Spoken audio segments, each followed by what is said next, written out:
Discovery and displacement. The holographic display cast an eerie blue glow across Captain Sarah Chen's face as she studied the sensor readings from the moon's surface. The HSS Hyperion had been mapping this distant satellite for 3 days, but these energy signatures were unlike anything they'd encountered before. "Dr. Patel, what do you make of these readings?" Chen asked, gesturing to the strange patterns pulsing across her screen.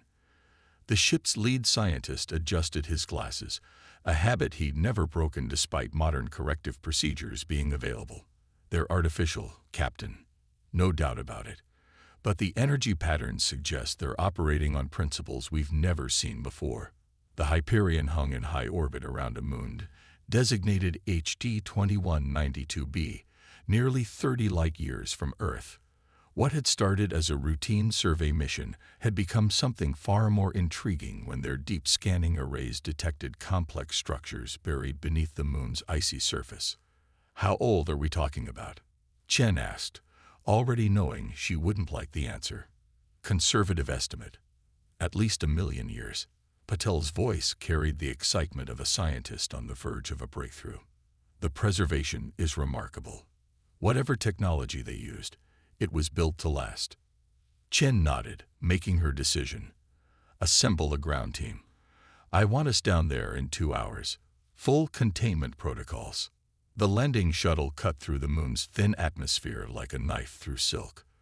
Through the viewport, Chen watched as the rocky surface rushed up to meet them. The landing zone was a flat plain of ice and rock, chosen for its proximity to the energy signatures.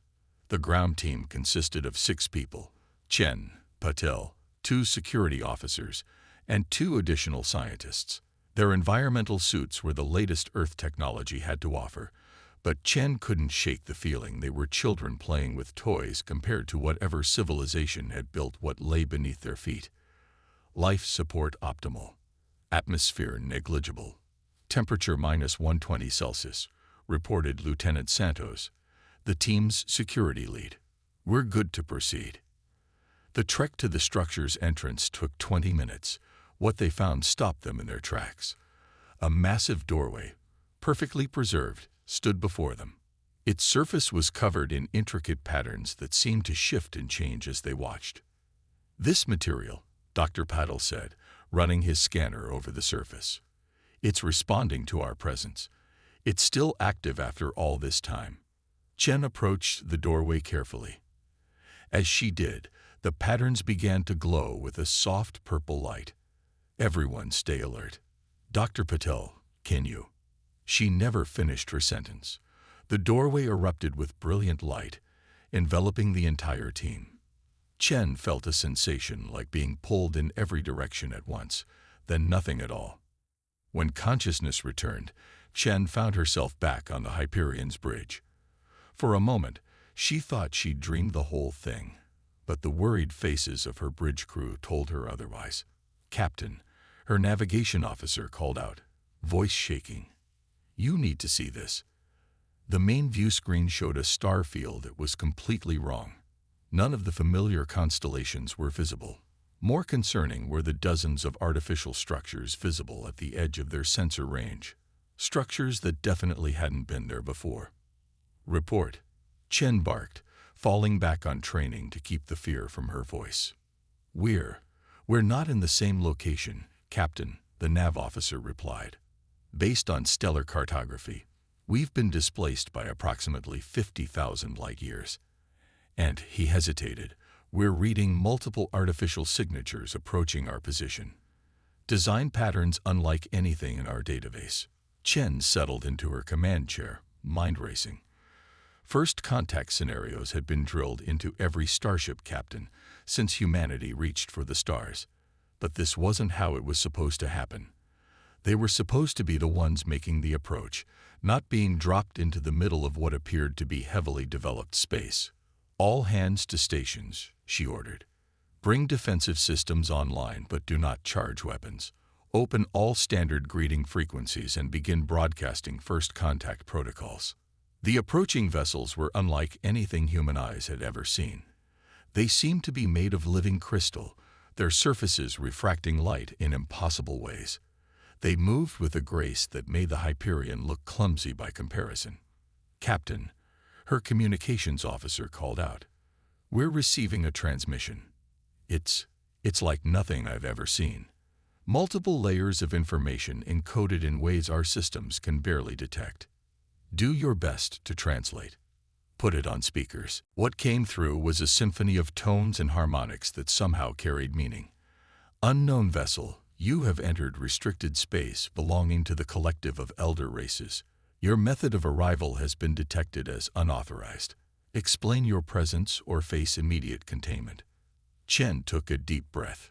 Humanity's first contact with an advanced alien civilization was about to begin, and they were already in trouble. "This is Captain Sarah Chen of the human science ship Hyperion. We apologize for our intrusion. Our presence here was unintentional, triggered by ancient technology we discovered. We come in peace and seek to understand our situation." There was a long pause before the response came.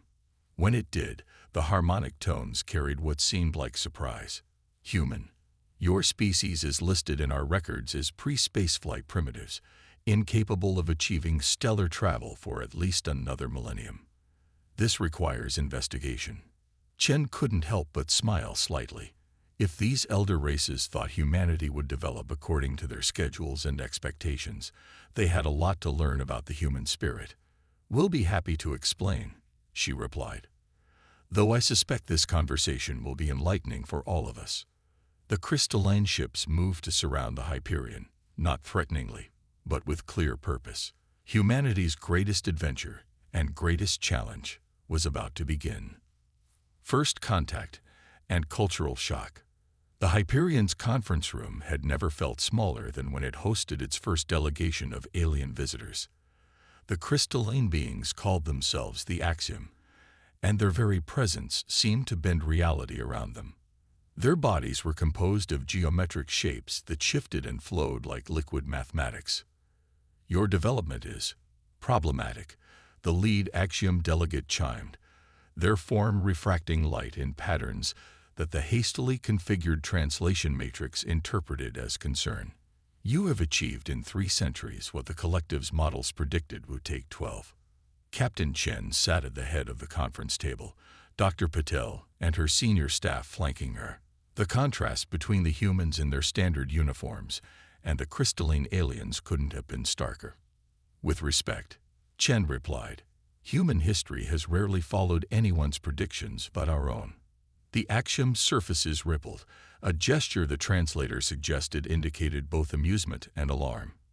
"That is precisely what concerns us.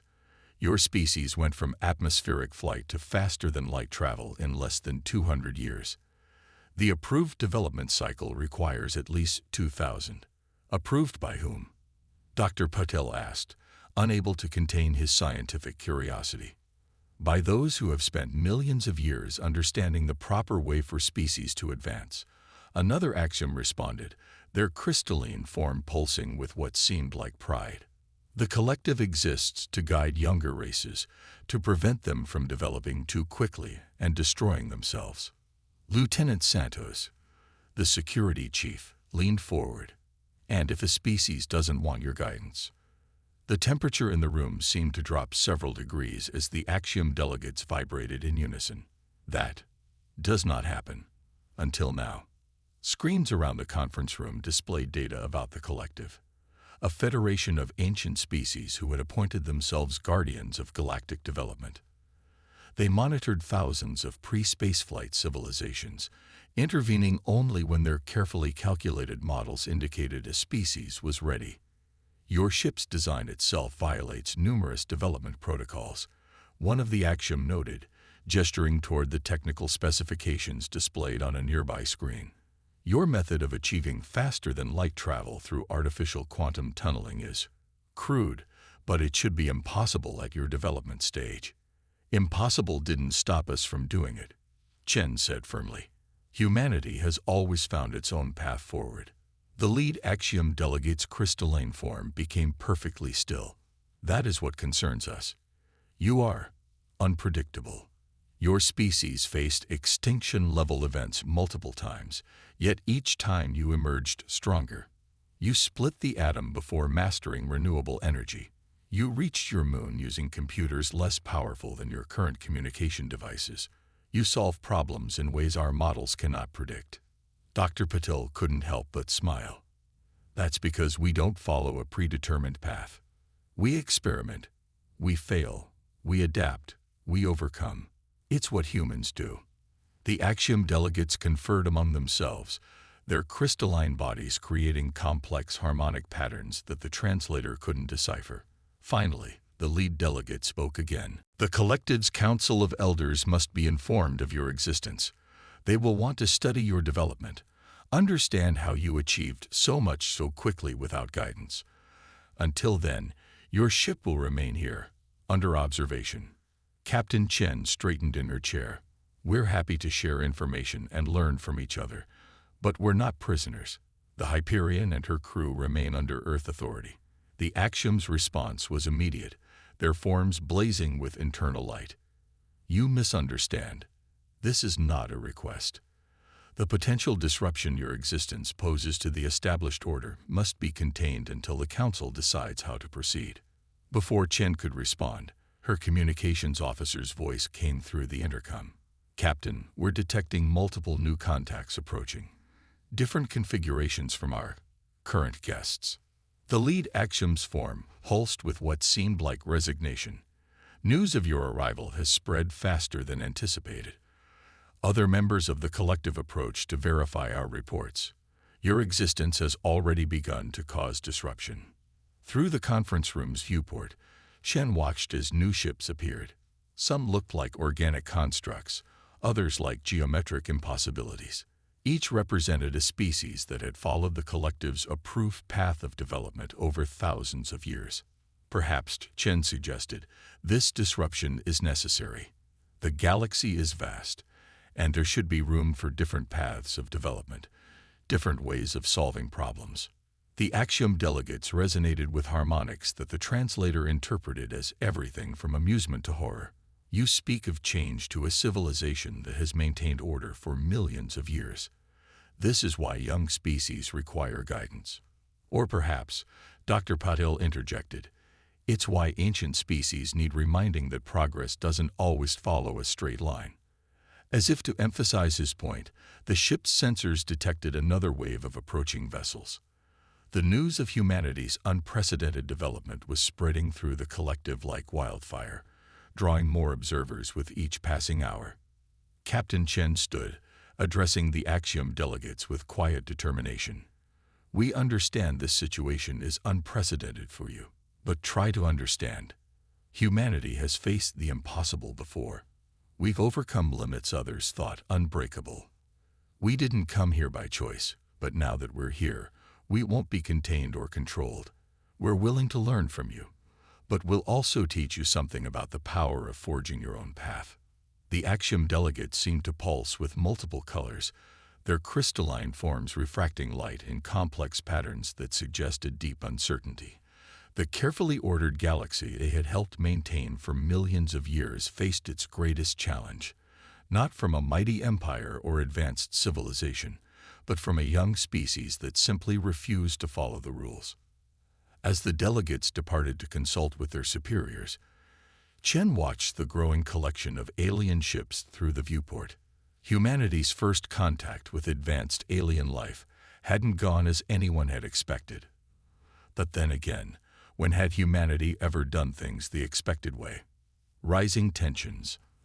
The Hyperion's observation deck had become an impromptu diplomatic center as representatives from various collective species came to witness the impossible. A young race that had achieved stellar travel centuries too early. Captain Chen watched as her crew interacted with beings that challenged their very understanding of life itself. The myriad, a species of colonial organisms that existed as swarms of bioluminescent particles, hovered near a group of engineering officers discussing the Hyperion's propulsion systems. The gestalt, silicon-based intelligences inhabiting crystalline networks debated philosophy with Dr. Patil. Even the normally aloof Axiom had maintained a constant presence, their crystalline forms ever shifting as they observed everything. "Your weapon systems are remarkably direct," noted a myriad cluster, its particles forming patterns that the translator interpreted as both fascination and concern. Most species develop energy-based defensive systems before attempting deep space travel. Lieutenant Santos smiled slightly. Sometimes the simplest solution is the best.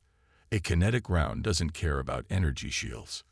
The myriad's particles scattered in what might have been alarm, reforming at a slightly greater distance from the security chief.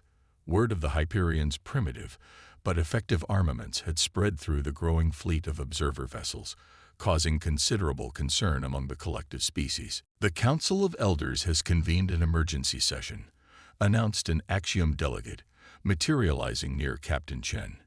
"Your presence here has caused considerable debate. Some members believe your uncontrolled development poses a threat to galactic stability." Chen turned from the viewport, where she'd been watching more ships arrive. "And the others?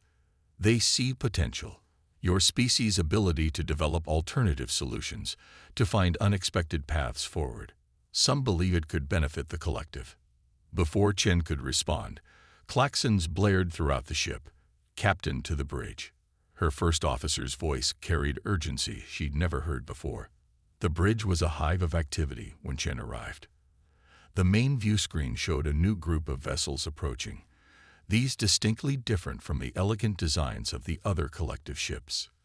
"The Nomad clans," the Axiom delegate chimed, their crystalline form dimming.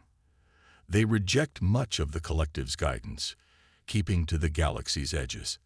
Their presence here is concerning." The new vessels bristled with weapon emplacements, their hulls scarred and patched. They looked more like the warships of Chen's history books than the advanced designs of the collective. "Captain," her communications officer called out, "they're broadcasting on all frequencies. The translator is, they're demanding we surrender the ship for examination of our technology." The Axiom delegate's form pulsed rapidly. "The Nomads believe your development path might hold secrets they could use. They care nothing for the proper order of technological advancement." "How ironic," Chen replied dryly. "Neither do we. But we're not surrendering my ship to anyone." The delegate's crystalline surface rippled. "The collective cannot intervene in this matter. The Nomads technically remain members, despite their divergent views. Any conflict would violate our principles of non-interference." "Fortunately," Chen said, settling into her command chair, "we're not bound by your principles. All hands to battle stations. Power up defensive systems, but do not target weapons. Let's show our guests how humanity handles uninvited boarders." The Nomad vessels spread out in an attack formation that Chen recognized from countless tactical simulations. Some things, it seemed, were universal. "They're launching boarding craft," Santos reported from tactical. "Multiple vectors." "Deploy countermeasures," Chen ordered. "Implement Security Protocol Delta." The Hyperion's response surprised everyone watching. Instead of the energy weapons or defensive shields the collective species expected, the ship released clouds of metallic particles. Chaff, an ancient Earth technology updated for space warfare. The Nomad boarding craft, their sensors blinded, tumbled off course. "Fascinating," the Axiom delegate chimed. "You've adapted primitive atmospheric warfare techniques for space combat." "Sometimes the old ways work best," Chen replied. "Especially when your opponent expects something more complicated." The Nomad ships pressed their attack, energy weapons flaring to life. The Hyperion's hull, reinforced with materials that weren't supposed to exist yet according to the collective's development scale, absorbed the impacts. "Return fire," Chen ordered. "Kinetic weapons only. Target their propulsion systems." The Hyperion's railgun spoke, launching hypervelocity rounds that the Nomad ships, expecting energy weapons, weren't shielded against. Several vessels spun out of formation, their engines damaged. "They're retreating," Santos reported, unable to keep the pride from his voice. "All hostile craft are withdrawing from weapons range." The observation vessels from the collective had watched the entire engagement in silence. The Hyperion had just demonstrated combat capabilities that, while primitive by their standards, were undeniably effective. "You understand," the Axiom delegate said, their form pulsing with complex patterns. "This changes everything. A young species, developing along an unauthorized path, has just proven capable of defending itself against a technologically superior force." Chen nodded. "We've had a lot of practice adapting to overcome challenges. It's kind of our specialty. The Council will need to be informed of this development. The implications, Chen interrupted, are that perhaps your models for species development aren't as universal as you thought. Humanity found its own path to the stars, and we'll find our own path forward from here." As damage control teams assessed the minor injuries the ship had sustained, Chen couldn't help but smile at the chatter she could hear from the alien observers. The Hyperion had just demonstrated that humanity's primitive technology, combined with their unconventional thinking, could hold its own against advanced alien weaponry. The collective's carefully ordered galaxy was about to learn that sometimes the best innovations come from those who don't know they're breaking the rules. Trial by fire. Alarms blared through the Hyperion's corridors as Captain Chen hurried to the bridge. The past week had been tense enough with the collective's observers watching their every move, but this was different. This was a distress call. "Report," she barked, settling into her command chair. "Message from a civilian research outpost in the Deneb sector," her communications officer explained. "They're under attack from what appears to be a nomad raiding force, much larger than the group we encountered." The Axiom delegate's crystalline form pulsed with concern. "The collective cannot respond quickly enough. Our peacekeeping forces are deliberately positioned to prevent rapid military action." Chen's expression hardened. "How many civilians?" "Over 300 researchers and their families," the officer replied. "The outpost's defenses won't hold for long." "The collective cannot sanction intervention," the Axiom delegate chimed. "The proper protocols for—" "With respect," Chen interrupted, "those protocols won't save 300 lives. Helm, plot a course to the outpost. Maximum speed." The delegate's form flickered rapidly. "This is not your concern. You are still under observation. The Council will have to observe us saving lives," Chen finished. "That's what humans do." The Hyperion surged forward, its quantum drive engaging. Several collective observation vessels attempted to follow but fell behind, their more advanced drives paradoxically slower at short distances. Multiple Nomad warships detected, Santos reported as they approached the outpost. "They're targeting civilian habitation sections." Chen's mind raced through options. The Nomads had likely adapted their defenses after their previous encounter. They'd need something new, something unexpected. "Dr. Patel," she called over the comm, "remember that theory you had about using our quantum drive's field effect as a weapon?" "Captain, that's completely untested." Patel's voice carried equal parts excitement and concern. "The mathematical models suggest it could work, but no time like the present. Get to engineering and make it happen." The Hyperion dropped out of quantum travel right in the middle of the Nomad fleet. The raiders, caught by surprise, scattered like startled birds. "Broadcast on all frequencies," Chen ordered. "This is Captain Chen of the HS at Hyperion. Cease your attack on civilian targets immediately or face the consequences." The response came in the form of weapons fire. The Nomads had indeed adapted, their energy weapons now calibrated to penetrate the Hyperion's armor. "Hull breaches on decks 3 and 4, Santos reported. "Emergency force fields holding." "Dr. Patel," Chen called out, "we could use that theory right about now." Modifying quantum field parameters, Paddle's voice was steady despite the ship shuddering around them. "Inverting the containment matrix. Now." The space around the Hyperion warped visibly as their quantum drive field expanded outward instead of collapsing inward for travel. The effect on the Nomad ships was immediate and devastating. Their more advanced drives, unable to compensate for the quantum distortion, began to fail. "It's working," Patel shouted. The field is disrupting their power distribution networks. Target their weapons and engines, Chen ordered. Kinetic rounds only.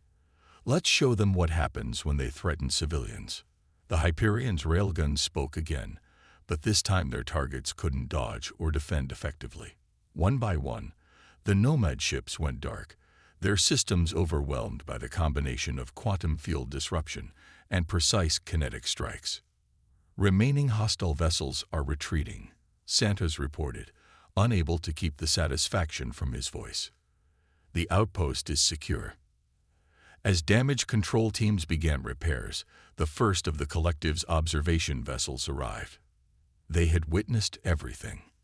This, the Axiom delegate's form pulsed with complex patterns the translator couldn't fully interpret. This is unprecedented. You used your primitive drive technology in a way our scientists never considered possible, and you did it to protect others, not for tactical advantage. Sometimes the best solutions come from thinking outside traditional boundaries, Chen replied. Especially when lives are at stake. The delegate's crystalline surface rippled. The Council will need to reconsider many things. Your species' development path may be unconventional, but its results and its motivations cannot be ignored. Over the next few hours, as the Hyperion's crew helped the outpost recover and repair their systems, more collective vessels arrived. Word spread quickly about how this primitive human ship had not only defeated a superior force, but had done so by repurposing their basic technology in an innovative way. The Nomads will think twice before attacking civilian targets in this sector again, Santos noted with satisfaction.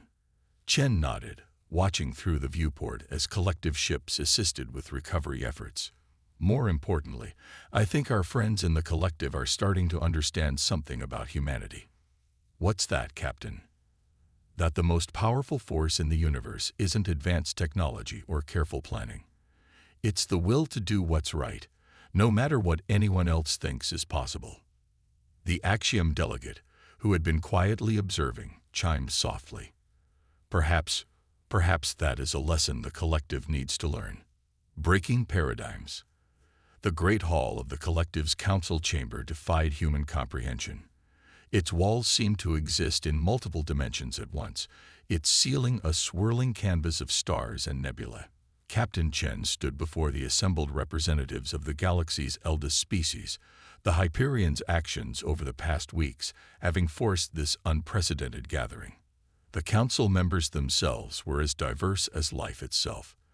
The crystalline Axiom, the particle swarm myriad, the silicon-based gestalt, and dozens of other species Chen's translator couldn't even begin to categorize. All focused their attention on the single human standing before them. We have reviewed the evidence. The council elder, a being of pure energy contained within an ancient mechanical shell, announced. The actions of your vessel and crew have challenged many of our fundamental assumptions. Chen stood straight, her uniform pristine. That seems to be something humans are good at. A ripple of what might have been amusement passed through some council members.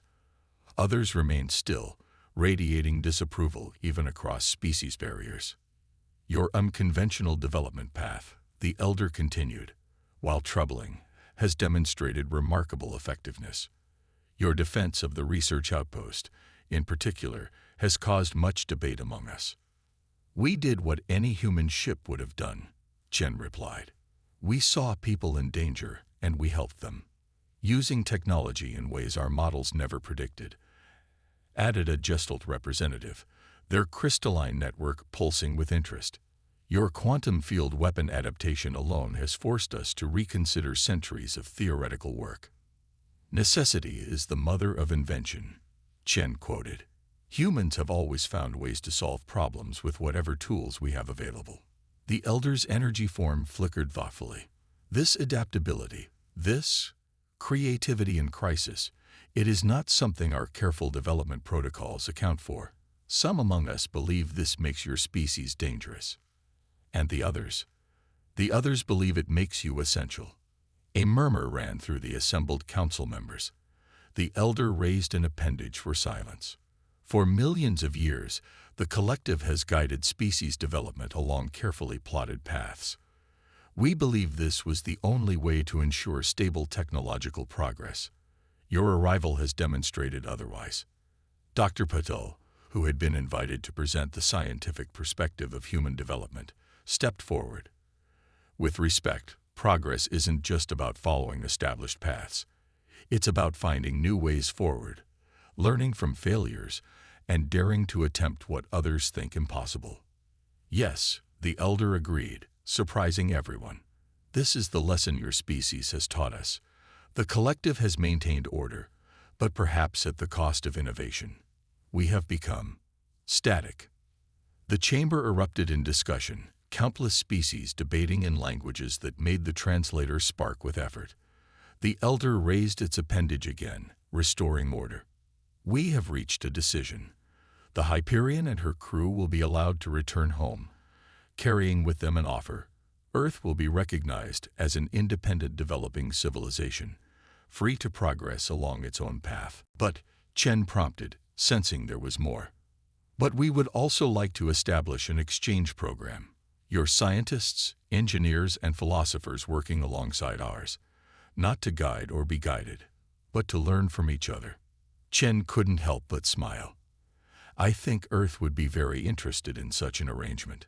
There is one more thing, the elder added. The collective needs renewal, change. Your species has demonstrated that there are other paths to the stars than those we prescribed. We would like humanity to help us explore those paths. The implications were staggering. The most advanced civilization in known space was asking humanity, the upstarts, the rule breakers, to help them break free from millions of years of rigid thinking. We accept, Chen said simply, on one condition. The elder's energy form pulsed curiously. Name it. The collective's policy of restricting other developing civilizations' progress ends now. Give them the freedom to find their own paths, their own solutions. Guide when asked, but don't control. Silence fell over the chamber as the council members considered this. Finally, the elder spoke again. Agreed. Perhaps it is time for the collective to live up to its name, not as controllers of progress, but as true collaborators in the great journey to understand our universe. As Chen looked around the chamber, she saw hope in the expressions of beings whose forms challenged her understanding of life itself. Humanity hadn't just found its place among the stars. They had helped an ancient civilization remember that the greatest discoveries often come from daring to try the impossible. There's an old saying on Earth, Chen said. The journey of 1,000 miles begins with a single step. Today, we take that step together. The chamber's stellar ceiling seemed to brighten, as if the galaxy itself was celebrating the dawn of a new era, one where the combined creativity of humanity and the wisdom of the collective would forge paths that neither could have found alone. The Hyperion's mission had started as a simple survey of a distant moon. It had ended by changing the course of galactic history, proving once again that humanity's greatest strength wasn't in their technology or their weapons, but in their ability to inspire others to see beyond their limitations. The stars themselves seemed closer now, more accessible than ever before. And somewhere out there, countless young civilizations would now have the chance to find their own way to reach them.